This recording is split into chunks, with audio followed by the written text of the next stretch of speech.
Hi, my name is Kelsy Vivash, and this video is titled Histories of Representation of Gender in the Theatre. I'm a PhD candidate at the University of Toronto's Centre for Drama, Theatre, and Performance Studies. My research focuses on the history of the connections between bodily fluids and subjectivity, and how this connection is broached in contemporary performance art that involves bodily fluids. I'm fascinated with bodies and how our sense of ourselves is connected to them. Gender and sexuality is a huge part of this, and I'm excited to be here talking about the histories of gender representation in the theatre. The history of representations of gender in the theatre is a huge topic, and it could cover any number of issues and spread in a variety of directions. For example, this topic could be treated as a space in which to discuss the role of women in the history of theatre, a topic that is often underrepresented in theatre syllabi, and that has received far less attention in the study of theatre history than the contributions, writings, performances, and strategies of men. It could also refer to the ways in which gender has been binarized in historical theatre practices, plays, and actor training methods, and could gesture towards the ways in which this binarization can be displaced when we speak and write about these histories ourselves and through our contemporary lens.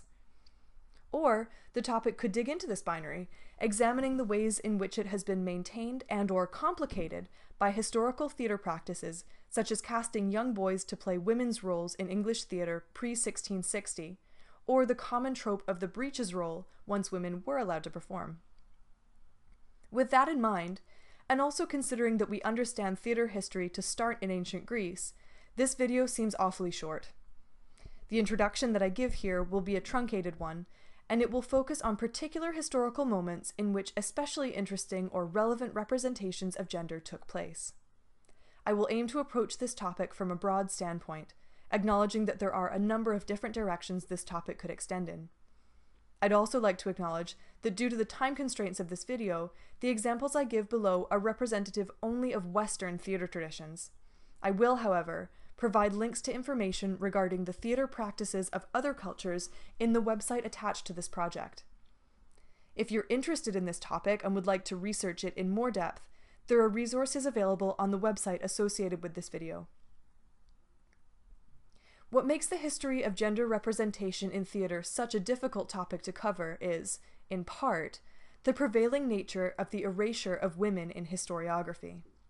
That is, history has, until relatively recently, been predominantly recorded by and about men.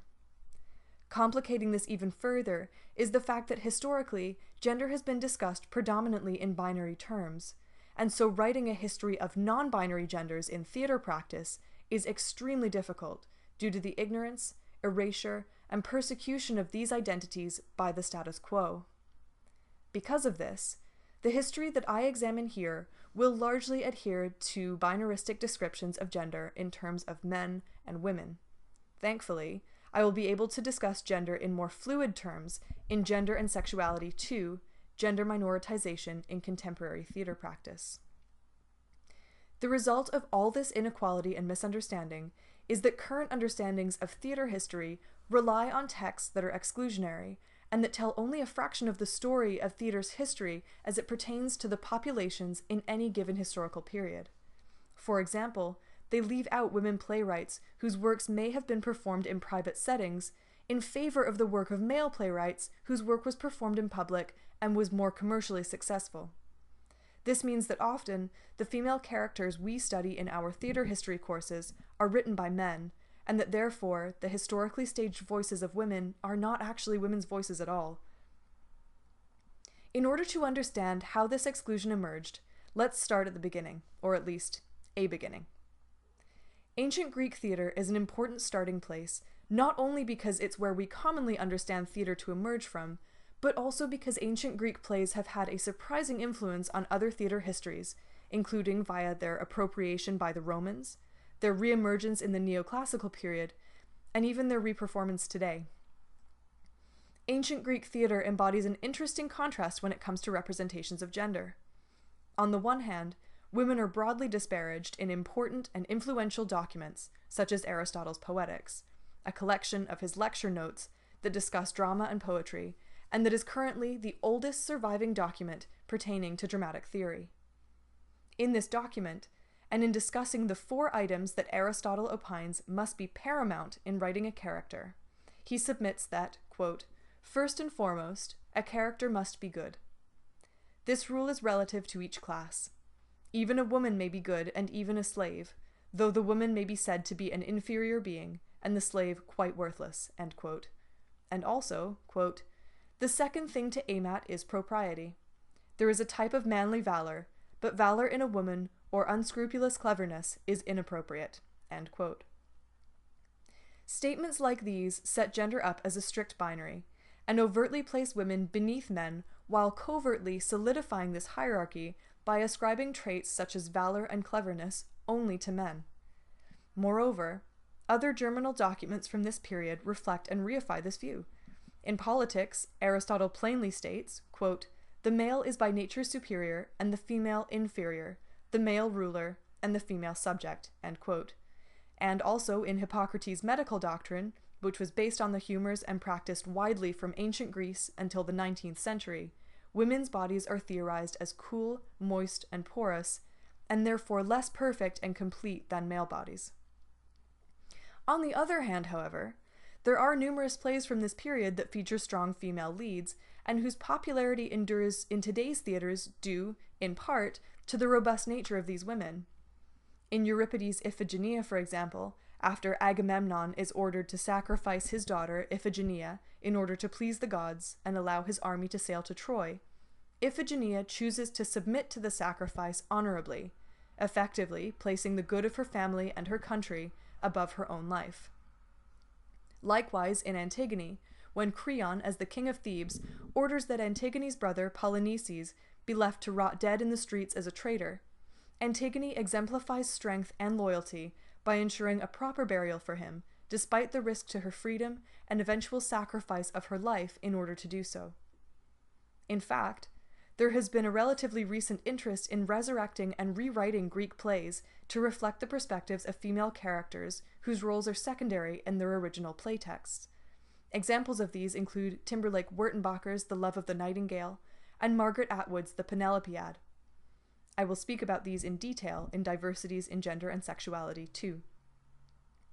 Even despite the strength of these women, however, it is worthy of note that female characters in Greek plays are often depicted as dependent and/or malicious, and that the crisis of absent men is a trope that recurs frequently in plays from this period. To take a step outside of the dramatic text, the representation of historical female playwrights in the canon, and resultantly in academic textbooks and syllabi, is extremely lacking due to a strong bias towards the study of men's contributions to the field. To use a particularly salient example, let's turn for a moment to medieval Germany and the works of Hroswitha of Gandersheim. Hroswitha was the first female playwright of whom there is any record. However, until as late as the 1970s and 80s, her works went largely unexamined by theater historians, who presumed firstly that her work was a mediocre imitation of the works of Roman playwright Terence, and secondly, that her works were literary in nature, and that they were therefore not performed. Sue Ellen Case, however, argues that while the plays were not performed for public audiences, they were likely created for private performance within the monastic community of women that she lived amongst. Moreover, Case notes that Hroswitha's representation of women was quite astute and radical for her time. While her referent, Terence, represented women as easily manipulable and with little presence on the stage, Hroswitha's imagining of his plays gave women significant control within the plot. Another important theatrical role to consider with regards to historical gender representation is the role of the actress. To look at this particular function, let's move now into Elizabethan theatre and theatre during the English Restoration. During the Elizabethan period, and up until this point in the history of the English theatre, women were disallowed from performing on the public stage. Historians believe that the exclusion of women from the English stage at this point was due to a tradition of religious attitudes that positioned actresses as no better than whores. Due to these limitations, female roles in plays were performed by young, prepubescent boys in female dress. In terms of this convention, Shakespeare's plays provide us with a particularly interesting historical moment with regards to gender representation. This is due to the prevalence of plays written by Shakespeare in which female characters dressed up as men, thus presenting audiences with a young boy playing a woman playing a man. Indeed, in contemporary reperformances, the complexity of this gender performance is taken even a step further. Nowadays, these roles would be represented by a female actress playing a young boy playing a woman dressed as a man. While this cross-dressing and its history provides us with an interesting and rich representation of gender to place on our contemporary stages, and while in other types of contemporary performance, it is common for cross-dressing to be used to poke fun at gender stereotyping, as it is in many drag performances, during the Elizabethan period, this convention was often deployed in order to reinforce negative stereotypes about women. To complicate and problematize matters further, scholars such as Tracy C. Davis have written extensively on the question of whether these roles remain male even when played by women due to their authorship by a male. This convention was led to an end in Restoration England in December of 1661, when women were finally permitted to perform on the stage. Historians believe that this may be due to the return of the monarchy and the nobility from their exile in France, and the resultant emergence of French and Italian influences in English theatre practices. In this period, theatre became bawdy. While women were allowed on stage, this provided the means for the proliferation of the breeches role, in which a female character would require a male disguise throughout the course of a play. Due to the popularity of large, voluminous skirts at this time period, the exposure of the shape of a woman's legs in men's pants was delivered as a sexual spectacle. Moreover, women who performed on the public stage were still considered akin to prostitutes and were regularly coerced into sexual engagements with wealthy patrons. Additionally, plays in this period often placed the focus heavily on female sexuality. There are a troubling number of plays written between the early and mid-1600s that feature rape as a comedic aspect of plot, including Johnson's Volpone, Dekker and Middleton's The Roaring Girl, and, perhaps most troublingly of all, Aphra Behn's The Rover, which prevails as one of the very few plays by women that is regularly studied as part of an academic theatre history curriculum. Moving ahead now to the late 19th and early 20th centuries, we are able to see more clearly the ways in which there is a measure of reverse with regards to the relationship between broad socio-cultural conditions of the time period and the theatre being enacted within it. That is, up until this point, the influence of cultural norms on women's role in the theatre has been quite overt, while in the late 19th and earliest 20th centuries, we can more clearly see the mobilization of theatre's influence on the socio-cultural conditions it exists within. The most brazen example of this can be observed in the case of Florence Ziegfeld Jr., a theatre impresario whose follies shows, with their impressive spectacle and casts of impossibly beautiful women, shot Ziegfeld to fame by the early 1900s.